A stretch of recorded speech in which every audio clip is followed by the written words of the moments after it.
Bonjour à tous, soyez les bienvenus dans notre paroisse invisible. Et commençons par tracer sur nous le signe de la croix, car c'est Dieu qui nous rassemble au nom du Père, du Fils et du Saint-Esprit. Amen. Prions pour nos frères et sœurs malades.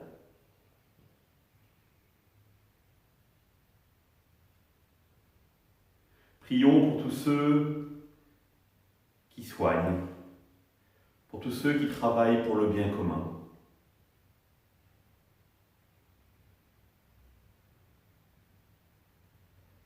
Prions pour ceux qui souffrent du confinement, de la solitude.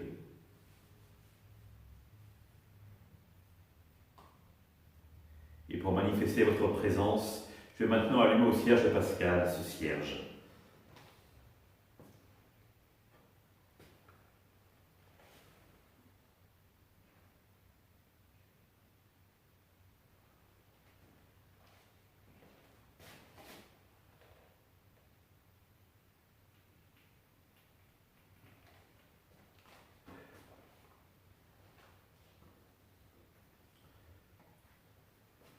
Dans l'évangile de Jean, Jésus avait rassasié 5000 hommes et ses disciples l'avaient vu marcher sur la mer.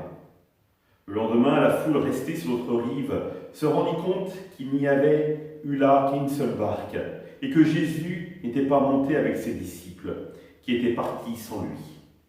Cependant, d'autres barques venant de Tibériade étaient arrivées près de l'endroit où l'on avait mangé le pain, après que le Seigneur eut rendu grâce. Quand la foule vit que Jésus n'était pas là, ni ses disciples, les gens montèrent dans les barques et se dirigèrent vers Capharnaüm à la recherche de Jésus. L'ayant trouvé sur l'autre rive, ils lui dirent « Rabbi, quand es-tu arrivé ici ?» Jésus leur répondit « Amen, amen, je vous le dis, vous me cherchez non parce que vous avez vu des signes, mais parce que vous avez mangé de ce pain et que vous avez été rassasiés.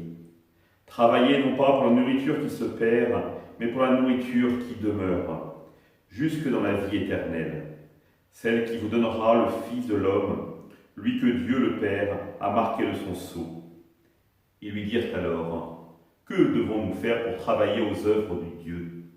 Jésus leur répondit, « L'œuvre de Dieu, c'est que vous croyez en celui qui l'a envoyé. » Acclamons la parole de Dieu. Louange à toi, Seigneur Jésus. On pourrait croire à une petite partie de cache-cache avec Jésus, si on regarde bien la parole de Dieu que nous avons entendue. Les gens qui ont pu bénéficier de la multiplication des pains le cherchent. Ils savent qu'il n'y avait qu'une seule barque, alors où est-il passé? Ceux qui viennent d'autres rives le cherche également. Tout le monde le cherche. Et ce qui est intéressant, c'est qu'ils ne posent pas la question à Jésus quand ils l'ont trouvé « Comment es-tu arrivé là ?» mais « Quand es-tu arrivé là ?» Le comment ne leur appartient déjà plus.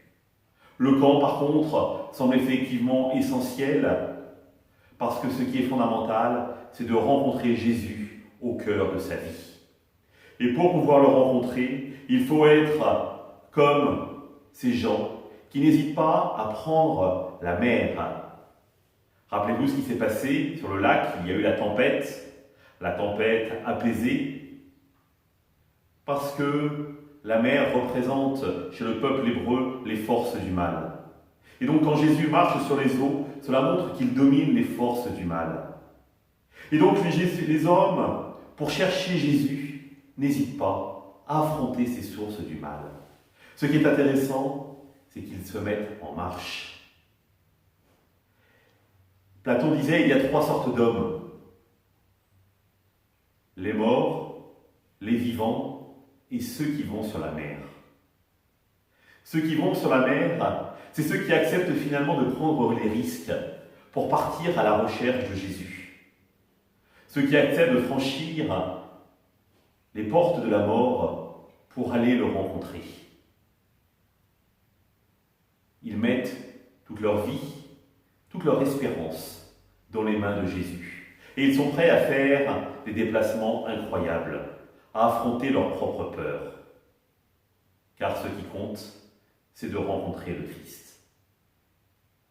Un psaume dit « Cherchez Dieu tant qu'il se laisse trouver ». Alors, cette interpellation, elle est pour nous aujourd'hui, frères et sœurs. Sommes-nous prêts véritablement à tout mettre en œuvre pour chercher le Christ? Et croyons bien que si nous le cherchons dans notre cœur, nous ne pouvons que le trouver. Car finalement, c'est la foi. C'est la décision de croire qui nous permet de trouver le Christ. Nous voyons bien dans l'Évangile, à chaque fois, Jésus pose la question « Crois-tu » C'est à nous que cette question se pose aujourd'hui.